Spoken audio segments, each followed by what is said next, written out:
Tu t'es déjà demandé pourquoi dès que tu t'arrêtes quelques jours, tout s'arrête aussi?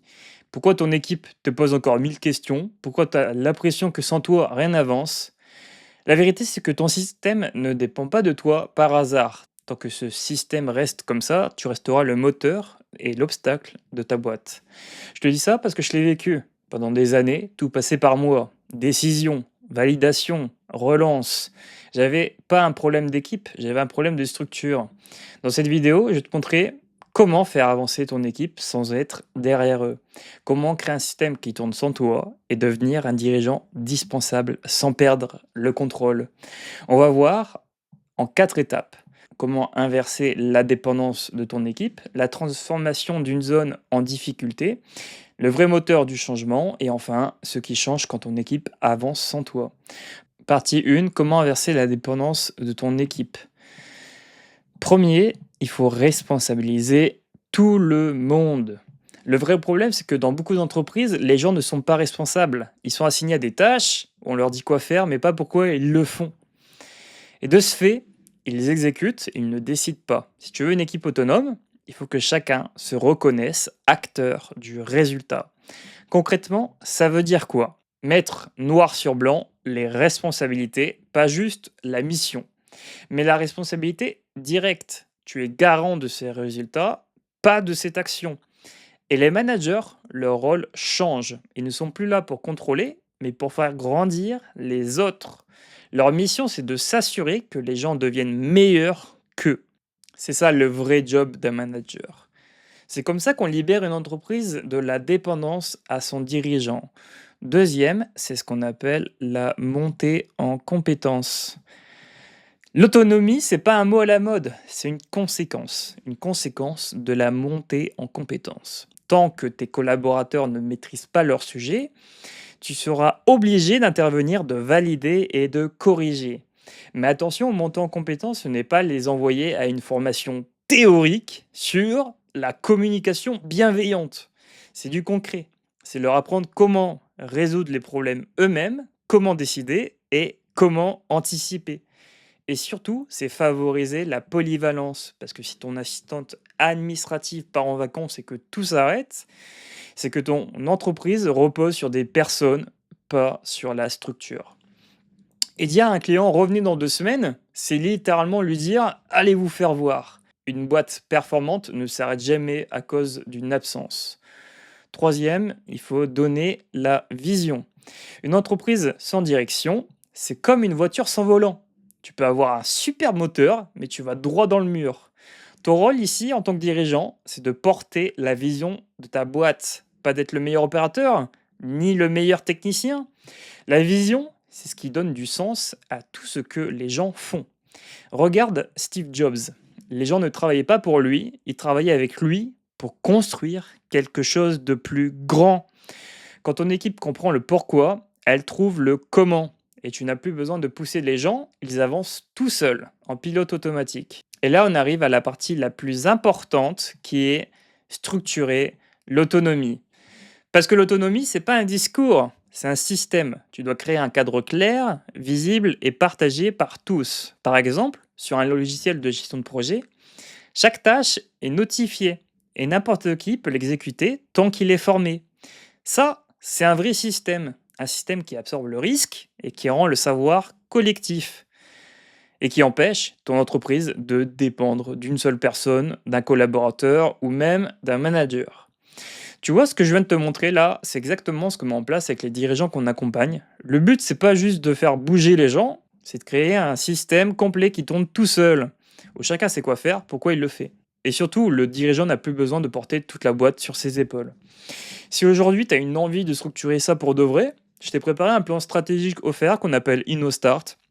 On décortique ta boîte, ton organisation, et on t'indique ce qu'il faut mettre en place pour que ton business tourne enfin sans toi, sans perte de contrôle.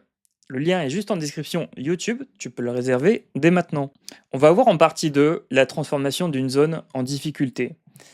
Ici, le contexte. J'ai vu cette logique fonctionner sur le terrain. À l'époque, j'étais dans une zone logistique en difficulté. On était en retard. Tout dépendait du chef. À chaque fois qu'il s'absentait, tout s'arrêtait.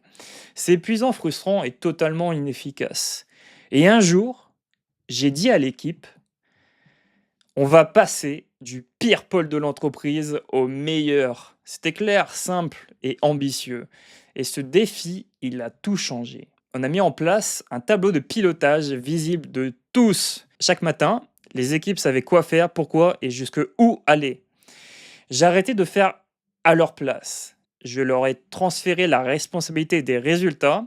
Et là, le déclic est arrivé. Ils ont commencé à corriger les problèmes sans attendre les ordres. Des erreurs ont chuté, l'ambiance est devenue fluide et surtout la zone a commencé à performer sans moi. La leçon clé ici, le jour où tu n'as plus besoin d'être là pour que ça tourne, c'est que ton système fonctionne enfin. Et cette expérience, elle m'a marqué à vie parce que je l'ai vu de mes propres yeux, ce que ça donne quand les gens ne travaillent plus pour toi, mais avec toi vers un but commun.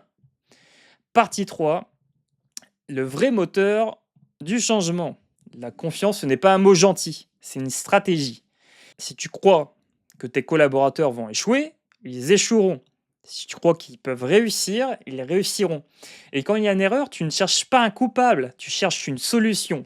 Chaque erreur devient une base d'apprentissage documentée, partagée et réutilisable. Condamner une erreur, c'est condamner le progrès. Déléguer, ce n'est pas la même chose que se désengager. Beaucoup de dirigeants confondent les deux. Se désengager, c'est abandonner la mission, et déléguer, c'est impliquer le salarié. Quand tu délègues, tu ne balances pas une tâche au hasard, bien sûr, tu confies une mission. Tu expliques l'objectif, la raison et ce que la personne y gagne. Tu rends la délégation motivante. C'est une opportunité de grandir, pas un fardeau. Troisième, il faut challenger les résultats, pas les actes. Combien de fois tu entends oui, mais il n'a pas fait comme prévu. Et alors? Ce qui compte, c'est le résultat. Tu n'embauches pas des gens pour cocher des cases, tu embauches des gens pour créer de la valeur, pour pousser ton entreprise. Tu dois juger sur l'impact, pas sur la méthode. Ce n'est pas parce que tu bouges que tu avances. Quatrième, transformation du dirigeant. Quand un dirigeant comprend ça, il change. Avant, il était stressé, dans le contrôle, dans la peur que tout s'écroule. Après, il devient calme, concentré sur la stratégie et la vision. Et son équipe avance sans lui. Il ne porte plus sa boîte, c'est sa boîte qui avance sans lui. Et le jour où tu arrêtes de tout faire, ton entreprise commence enfin à avancer pour de bon. Partie 4, on va regarder ce qui change quand ton équipe avance sans toi. Premier, transformation visible. Quand tu arrives à ce niveau, tout change. L'entreprise tourne sans ton micromanagement, les décisions se prennent sans toi, mais dans la bonne direction toujours, suivant ta vision. Le niveau d'énergie explose et même les clients le sentent. Ils perçoivent la fluidité, la réactivité et la cohérence de ton entreprise. Deuxième, transformation du dirigeant. Et toi, tu redeviens stratège visionnaire. Tu reprends de la hauteur sur ton business. Tu peux partir en vacances sans que tout s'effondre. Tu gagnes du temps et de la clarté. Et surtout, de la sérénité. Tu passes d'un dirigeant qui gère tout à je pilote une équipe qui gère tout. En résumé, quand ton équipe devient autonome, tu redeviens libre. Et c'est ce jour-là que ton entreprise commence à scaler pour de bon. Si tu veux que ton équipe avance sans toi, tu peux réserver ton plan stratégique InnoStart offert que je t'offre personnellement pour identifier ce qu'il faut structurer dans ton business pour que tout fonctionne sans toi. Le lien est juste en description YouTube et n'oublie pas, le but d'un dirigeant, ce n'est pas de tout faire, c'est de construire un système qui fonctionne même sans lui. Moi, c'était Alban Haï et je te dis à très bientôt.